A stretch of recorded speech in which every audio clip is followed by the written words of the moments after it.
Bapak Ibu jemaah subuh yang Allah muliakan, satu hal yang barangkali mesti kita alokasikan waktu untuk itu adalah membaca ayat-ayat, hadis-hadis tentang nazir, tentang peringatan agar lahir al-khauf, rasa takut. Kalau kita bagi secara global, ajaran agama kita itu kan terbagi dua. Kalau enggak basyir, memberi kabar gembira, ya nazir, memberi kabar bertakut. Kalau tidak bercerita tentang pahala, ya bercerita tentang surga. Kalau tidak bercerita tentang yang halal, bercerita tentang yang haram. Kalau tidak bercerita tentang perintah, ya cerita tentang larangan, kan begitu. Maka bisa kita lihat bahwa berarti apa yang mesti tumbuh dalam diri kita dengan dua hal yang katakanlah ada tadi, yang berlawanan tadi. Berarti mesti tumbuh pertama bicara tentang surga, tentang pahala, tentang kasih sayang Allah, muncul rasa harap. Tapi bicara tentang neraka, tentang azab, tentang murka, muncul rasa takut. Seorang mukmin mesti memiliki keduanya, rasa harap dan rasa takut. Dengan rasa harap dia akan bergerak ke depan. Dengan rasa takut dia akan hati-hati dalam melangkah. Maka rasa harap adalah gas, rasa takut adalah rem. Gas tanpa rem bisa nabrak dan hancur. Rem tanpa gas kita tak bergerak sama sekali. Nah, di antara yang mesti kita pelajari terkait dengan rasa takut, Bapak Ibu Allah muliakan, ya cerita-cerita tentang neraka. Kita mesti banyak baca, belajar, baca hadis, lalu baca firman Allah dan hadis-hadis tentang seperti apa Allah menceritakan neraka itu, bagaimana hadis menggambarkan neraka itu. Kalau kita benar dalam memahaminya, kalau kita benar membaca pesan-pesannya, mesti muncul rasa takut. Rasa takut itu kalau betul ada, kita pasti tidak akan berminat untuk berbuat dosa. Kan banyak kisah-kisah bagaimana orang di hadapannya peluang berbuat dosa. Tidak ada yang lihat, tidak ada yang tahu, kesempatan emas. Tapi dia tak mau melakukannya karena dia takut pada Allah. Kisah Nabi Yusuf itu jelas. Beliau sebenarnya jatuh hati pada istri majikannya, istri dari pembesar Mesir. Wanita itu juga jatuh hati pada Nabi Yusuf. Dan di suatu kesempatan mereka berdua, hanya berdua di dalam rumah, dan rumah itu terkunci. Wanita itu proaktif mengajak Nabi Yusuf untuk mewujudkan saling suka itu, tapi dengan cara yang tidak diridhai oleh Allah. Nabi Yusuf kepengen, wanita itu kepengen. Nabi Yusuf suka, wanita itu juga suka. Terus, tapi Nabi Yusuf ingat Allah. Laula andra'a burhana rabbi. Ingat Allah lah yang menghentikan Nabi Yusuf, tak mau melakukan. Jadi kalau orang tak bisa dihentikan dan tidak bisa ditakut-takuti dengan polisi, nggak takut dan tidak ngeri dengan penjara, tidak malu dan tidak berhenti karena hujatan manusia, dia perlu kita hentikan dengan mengingatkannya akan neraka. Secara umum, Bapak Ibu Allah muliakan, neraka itu ceritanya tentang api. Api itu panas. Jangankan bicara panas karena terbakar. Jangankan bicara tentang ngerinya berada dalam api besar. Gerah saja kadang-kadang kita nggak tahan. Panas di atas normal, kita sudah merasa sengsara. AC tidak berfungsi, kita sudah sangat menderita. Apalagi bicara tentang panas, apalagi bicara tentang api. Dan bicara tentang neraka, Bapak yang Allah muliakan, kalau apinya Itu kalau hadis-hadis bercerita memang mengerikan. Jangankan bicara api yang besar, doh minan nar saja, api yang sangat kecil, hanya setinggi mata kaki, atau sendal dari neraka hanya berada di telapak kaki, itu sudah cukup membuat otak di kepala mendidih. Jatuh bara neraka ke dalam lautan, lautan akan mendidih. Tidakkah kita ngeri membayangkan ini? Itu banyak hadis-hadisnya. Panasnya neraka, melumerkan besi yang sangat panas. Bahkan panasnya neraka bisa membuat batu-batu menjadi api. Batu bahan bakar, bukan kayu. Kalau cuma bisa memakan kertas, memakan kayu, itu panas, betul panas. Tapi tidaklah sepanas api yang bisa menjadikan batu menjadi bara, batu menjadi api. Neraka itu bahan bakarnya manusia dan batu. Bicara panasnya, kita baca pula bicara tentang dalamnya. Dalamnya neraka itu banyak hadis yang menceritakan bahwa ilustrasinya jika dijatuhkan batu dari bibir neraka, maka batu itu baru akan sampai ke dasarnya 70 tahun kemudian. Itu dan tidak satu, dua hadis bicara tentang itu. Bahkan Nabi pernah bersama sahabat mendengar suatu bunyi dentuman yang keras, lalu beliau bertanya, tahukah kalian itu bunyi apa? Sahabat karena enggak tahu menjawab enggak tahu. Hanya Allah dan Rasulnya yang tahu, kami enggak tahu. Di adabnya begitu ya, kalau enggak tahu bilang enggak tahu. Jangan paksakan menjawab padahal kita enggak tahu. Kenapa kalau kita paksakan menjawab itu menghabiskan waktu. Kalau kita bilang enggak tahu kan langsung dikasih tahu. Dibilang enggak tahu itu adalah pintu ilmu. Kami enggak tahu ya Rasulullah. Apa jawab beliau? Yang kita dengar barusan adalah bunyi batu yang jatuh di dasar neraka yang Allah jatuhkan 70 tahun yang lalu. Tambah mengerikan, Bapak Ibu yang Allah muliakan, kalau kita baca, saya sengaja bawa buku Tazkirah fi Ahwalil Mauta wa Umuril Akhirah. Ternyata di neraka itu juga ada jurang. Jadi sudahlah nerakanya dalam, ada juga sumur di dalamnya. Berarti ke dasarnya lagi. Dalamnya neraka saja 70 tahun baru sampai. Di dalam neraka juga ada sumur yang dalamnya juga luar biasa. Dan di dalam sumur yang sangat dalam itu ada peti. Ada orang yang diazab dalam neraka. Di neraka itu ada sumur, dalam sumur dan dalam peti. Di dalam peti sendirian, di sumur dan di neraka. Tidakkah hal itu membuat kita ngeri? Belum lagi bicara tentang rantainya, belum lagi bicara tentang pukulan-pukulan dan seterusnya dan sebagainya. Tetapi Bapak Ibu yang Allah muliakan, yang paling mengerikan tentang cerita neraka ini adalah bahwa ada orang yang kekal di dalamnya. Nah, ini yang paling mengerikan. Kenapa? Kalau seandainya dicambuk, lalu dibakar, lalu dihantam, lalu masuk neraka, diazab dalam sumur itu, katakanlah dalam peti dan terikat juga, nggak bisa ngapa-ngapain. Kalaupun itu adalah azab yang sangat mengerikan, tapi jika ada akhirnya dilepaskan, dibebaskan dan diangkat, jika ada endingnya dia selamat, rasanya lambat laun masih ada harapan.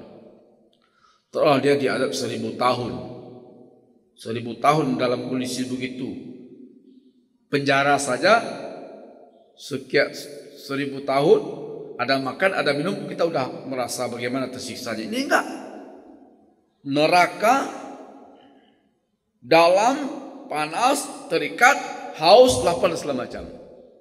1000 tahun katakanlah begitu. Tapi setelah 1000 tahun dia diselamatkan, kan masih ada ujung, masih ada harapan. Atau 100.000 tahun terlalu begitu, masih ada harapan. Tapi jika kekal, kekal itu bagaimana? Nanti di episode terakhir cerita tentang neraka itu, setelah nanti semua penduduk neraka, penghuni neraka yang diazab, yang dia larang mereka untuk dikeluarkan, kan dikeluarkan satu persatu. Setelah semuanya keluar, berarti yang tidak keluar adalah orang-orang yang divonis neraka kekal selama-lamanya. Apa yang Allah lakukan? Allah datangkan, kalau dalam hadis itu katakan penampakan seperti domba putih berbelang hitam. Lalu Allah umumkan, wahai penduduk surga, di ceritanya di antara surga dan neraka. Wahai penduduk surga, tahu kalian ini apa? Ini adalah maut. Wahai penduduk neraka, kalian kenal ini apa? Ini adalah kematian. Lalu maut itu disembelih, kambing itu disembelih. Maka mulai hari ini tidak ada lagi kematian. Yang dalam surga kekal selama-lamanya, yang dalam neraka kekal selama-lamanya. Lalu pintu neraka ditutup, dipaku, dikunci, dan Allah tidak pedulikan lagi. Hanya paling mengerikan. Berarti tidak ada lagi peluang untuk keluar. Oh, penjara seumur hidup, ada juga peluang untuk keluar. Neraka 1000 tahun, 1.000 tahun, tapi ada batas waktunya, masih mending. Atau katakanlah 1 miliar tahun, kan ada batas waktunya. Tapi ini tidak berujung selama-lamanya. Apa bukti selama-lamanya? Neraka dikunci, lalu dipaku, dan Allah tidak peduli. Allah tidak melihat padanya, Allah tidak ngajaknya bicara, Allah tidak mempedulikannya. Oh, ini yang paling mengerikan. Karena kalau kita dimarahi, tapi masih diajak ngomong, lumayan. Kita dipukuli, tapi masih dilihat, lumayan. Tapi ini tidak. Dia diazab di sebuah tempat yang jauh, yang dalam, dan tidak ada yang peduli. Ini paling. Dan itu selama-lamanya. Cerita ini kalau kita ulang-ulang, kita renungi, mestinya menimbulkan rasa takut. Dan saya baca juga satu penjelasan, dan saya kira ini puncak dari semua kengerian. Jadi nanti ada orang diazab di neraka itu, Allah butakan. Kan ada ayatnya itu. Ya Allah, lima hasyartani a'ma wa qad kuntu basira. Ya Allah, kau aku butakan dulu aku bisa melihat. Nanti Allah jawab, inilah hukuman karena engkau dulu melupakan agama, sekarang aku lupakan kamu. Jadi ada, ini kalau dibayangkan jamaah, kita ulang-ulang, kita benar-benar kita bayangkan, mestinya mengerikan. Dia dibutakan, lalu ditulikan, dan dibisukan. Atau bayangkan tuh. Jadi dia diazab di neraka, dia buta, berarti nggak bisa lihat. Yang dia tahu dia hanya dia sendiri, dan dia nggak bisa mendengar, dan dia nggak bisa bicara. Dia memang merasa hanya sendiri. Mau teriak nggak ada suara, mau melihat nggak bisa melihat. Apakah ada orang sekitar kita nggak bisa mendengar? Wah, itu puncak dari hal yang paling mengerikan yang saya tahu. Ya kalau seandainya dia azab, dipukulin dia apa, tapi dia masih bisa berteriak kesakitan. Ada juga lah ekspresi yang bisa menggambarkan dia kesakitan, dan kemudian orang mungkin peduli, mungkin orang lihat. Ini enggak bisa teriak. Terus kalau seandainya dia diazab, tapi masih melihat sekelilingnya orang lain juga banyak yang diazab, setidaknya ada perasaan dia tidak sendiri. Atau kalau dia buta, dia diazab, tersiksa sendirian. Dia nggak bisa lihat ada orang lain, tapi dia masih mendengar. Oh, banyak juga yang berteriak. Setidaknya ada juga. Tapi ini dia tidak bisa teriak, dia nggak bisa lihat, dan dia nggak bisa mendengar. Berarti dia merasa dia hanya sendiri. Dan bayangkan Bapak Ibu yang Allah muliakan, kalau itu selamanya. Kalau masih ada juga ujungnya, ceritanya bahwa 1 miliar tahun dia diadab, kemudian dia dikeluarkan. Kita tidak berani juga mengatakan lumayan lah, tapi setidaknya adalah harapan. Karena tidak ada yang lumayan kalau di dalam neraka itu. Nah, cerita-cerita dalam ini kan ada, hadisnya banyak, cuma kan kita jarang mengungkapnya, jarang membacanya. Tidak sedikit juga yang meremehkan. Cerita-cerita tentang surga dan neraka itu cerita-cerita untuk orang yang akan mati, untuk ama-ama, untuk nenek-nenek, untuk andong-andong. Seolah kita mengatakan kita nggak bakal mati, atau kita mungkin beranggapan kematian itu hanya menimpa orang-orang tua. Padahal faktanya tidak begitu. Padahal cerita tentang neraka, tentang surga itu kan ada dalam Al-Quran. Terus kenapa kita tunda pembahasannya? Nantilah kalau sudah tua, nantilah kalau sudah... Tidak. Cerita itu mesti, kalau pendapat saya pribadi, cerita tentang neraka ini mesti sampai kepada anak-anak muda yang nafsunya sedang bergelora, impiannya sedang membara, tenaganya sedang luar biasa. Karena anak muda itulah yang peluangnya paling besar untuk dijerumuskan, digoda oleh setan dengan dunia, dengan segala macam kenikmatan dunia. Kalau orang tua-tua kadang nggak tertarik lagi, nggak digoda pun dia nggak tertarik lagi. Sudah tua mungkin tidak begitu tertarik kepada lawan jenis. Mungkin dia tidak betul tertarik lagi pada uang. Mungkin dia, kalau dia apalagi sudah sakit-sakitan, jadi godaannya relatif sudah melemah. Tetap juga kita bacakan tentang surga, tentang neraka, sehingga dia di sisa usianya yang sudah makin melemah itu dia tetap beribadah karena dia yakin nanti di akhirat dia akan kembali muda, dia akan ini. Tapi kalau seandainya anak muda sedang bergelora, sedang bersemangat, nafsu sedang membara, mungkin dia tidak mampu ditakut-takuti dengan pistol, dengan penjara, dengan pukulan dan segala macam. Mesti kita sampaikan pada mereka rasa takut ketika membayangkan neraka. Saya ketika membaca tentang ini, tentang neraka ini, sebagian saya baru tahu, oh ternyata begitu, bahwa di neraka itu akan ada yang akhirnya Allah butakan, Allah tulikan, Allah bisukan, sehingga dia sendiri, padahal dia nggak sendiri, tapi perasaannya sendiri. Kenapa? Mau ngomong dia nggak bisa bicara, mau tahu apakah sekitarnya ada orang dan dia nggak bisa mendengar, dan dia nggak bisa melihat. Dan kalau itu kekal, sungguh na'udzubillahi min dzalik. Nah, jemaah yang Allah muliakan, karena itu yang kita mesti rasakan adalah kita dan orang-orang yang kita cintai ini mesti kita jaga dari mereka. Ini tugas utama, tugas terbesar kita, menyelamatkan orang-orang yang kita cintai dari neraka. Samati-mati angin samba tabu, memastikan mereka sampai mati tetap beragama Islam. Walaupun terkadang sebagian orang-orang kita sayangi itu ternyata tidak berhasil kita dakwai untuk sholat. Ustaz, apa ambo sampai mati tidak sembahyang?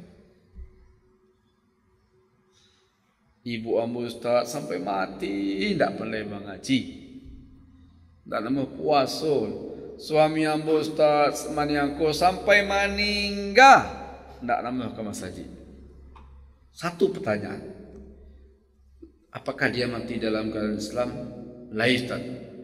Ada harapan. Ada harapan. Lai beriman sampai mati? Laisat. Ada harapan. Siapa yang mengasih harapan? Allah. Walladzina amanu wattaba'athum dzurriyyatuhum biiman alhaqna bihim zurriyatahum, orang-orang yang beriman dan anaknya keturunan juga beriman, kami akan pertemukan nanti mereka di syurga. Di kalau beriman anak kita mungkin dia kalau ndak sembayang, katakanlah ribuan tahun dalam neraka, tapi ada ujungnya. Suatu saat dia akan kembali, Allah selamatkan masuk surga. Katakanlah ibu bapak kita, katakanlah begitu umpamanya, karena dosa dan kemaksiatannya diazab di neraka, tapi dia beragama Islam. Kita berdoa, ya Allah, semoga kami bertemu dengan ibu bapak. Tapi kalau enggak beriman, tidak ada harapan untuk ketemu. Mungkin kita akan diperlihatkan oleh Allah nanti ada episode di mana penduduk surga bisa melihat penduduk neraka. Ada momen di mana penduduk neraka bisa ngomong dengan penduduk surga. Gimana caranya kita nggak tahu. Tetapi tidak akan pernah berjumpa, tidak akan pernah bertemu. Nah, jadi jangan main-main. Jangan kita sok-sok toleransi dan demokratis. Kami ke dalam keluarga, kalau di kita mungkin masih jarang, tapi kalau di luar di kota-kota udah banyak. Kami demokratis, di dalam keluarga kami itu ada Muslim, ada Kristen, ada Hindu. Bagi kami agama itu urusan personal dengan Tuhan, terserah dialah. Enak aja dengan begitu. Emang kita mau berpisah dengan anak kita? Ya bah aja ustaznya calonnya itu memang non Muslim. Kalau indak itu ndak boleh nikah loh. Atau bah, ya termasuk nikah lah. Orang tuh syarat itu loh, pindah agama. Itu banyak biarlah asalnya lebih bahagia. Kita ingin dia bahagia di dunia, tapi kita rela dia sengsara selama-lama di akhirat. Bahkan kalau baik disabui, kalau nyancam nyawa, kalau ndak itu ndak menikah deh. Teguhlah, ndak lah. Bahkan seandainya sampai mati anak kita ndak menikah, gara-gara kita teguh ndak mengizinkan, biarkan. Karena kalau dia mati sampai tua ndak menikah, tapi masih Muslim, kita insya Allah berjumpa dengannya di syurga. Jadi yang pertama tamu orang anaknya tu sebenarnya gagah, anaknya gagah danlah sukses secara duniawi, tapi tidak menikah. Pertanyaan alasannya, nyo anak tu tidak menikah kecuali jo katakanlah wanita yang dikenalnya. Wanita tu non Muslim, ibuku nak marah. Sehingga dia kena ibu nak marah, tidak lama menikah. Lah sampai lah sekian umurnya. Ambo katakan tindakan ibunya tepat. Bahkan kalau karena itu anaknya menderita, anaknya terniayo, tapi dia meninggal dalam keadaan Muslim. Semoga itu bisa menyelamatkan anak kita dari neraka. Jadi tidak boleh sok-sok demokratis. Biarlah masalah agama, masalah pribadi, masalah privasi, urusan dia dengan Tuhan. Tidak perlu kita campuri. Yang penting kita harmonis, kita ini. Jangan. Dalam keyakinan kita yang berdasarkan Al-Quran dan Hadis, kalau tidak seiman, berarti kita berpisah. Wallazina amanu wattaba'athum zurriyatuhum biiman alhaqna bihim zurriyatuhum. Orang yang beriman, anak dan cucunya juga beriman, kami akan pertemukan. Walaupun pertemuan itu mungkin lama karena sebagainya akan di neraka dan seterusnya. Itulah yang mesti kita jaga jamaah yang Allah muliakan. Walaupun mungkin kita tetap berharap jika ada orang-orang kita cintai meninggal belum sempat sholat, kita doakan pada Allah, ya Allah, bapakku, ibuku, kakak dan adikku sampai mati tidak sholat, ampuni dosanya ya Allah. Mudah-mudahan Allah terima doa kita. Harusnya dia di azab neraka, tapi kan tidak susah juga bagi Allah mengampuni orang yang Allah kehendaki. Berkat doa dan ya Allah maafkanlah kesalahan bapakku. Kadang-kadang jamaah ba'ala kehendak ketika dulu kita kete-kete orang tua kita dak sibuk kerajo mencari pitih, ndak sempat pada agama, ndak tahu jo sembayang sampai mati. Dek ba mencari pitih siang malam ke kerajo. Nah, kalau kita membayangkan itu, berarti ketika kita sadar bapak kita atau ibu kita atau kakak kita begitu dia dalam kondisi matinya, sekarang berdoalah sungguh-sungguh, ya Allah selamatkan dia, maafkan kesalahannya, ampuni dosa-dosanya. Karena mereka begitu enggak kenal agama, mereka tak sempat belajar agama karena sibuk mencari rezeki untuk kami sekeluarga. Intinya, Bapak Ibu Allah muliakan, baca-baca, ulang-ulangi, renungi dan resapi tentang neraka. Semoga dengan cara itu muncul rasa takut. Dan rasa takut adalah cara yang efektif untuk menghentikan seseorang dari dosa dan kesalahan Karena orang hari ini tidak takut lagi dengan neraka, tidak takut lagi dengan penjara, tidak takut lagi dengan senjata, tidak takut lagi dengan polisi. Nah, kalau ada seperti itu, dia mesti takut dengan neraka. Allahumma qsim lana min khasyatika ma tahulu bihi bainana wa baina maksiatika. Ya Allah, beri kami rasa takut padamu, yang rasa takut itu menghalangi kami untuk bermaksiat padamu. Hadanallahu wa iyyakum ajmain. Assalamualaikum warahmatullahi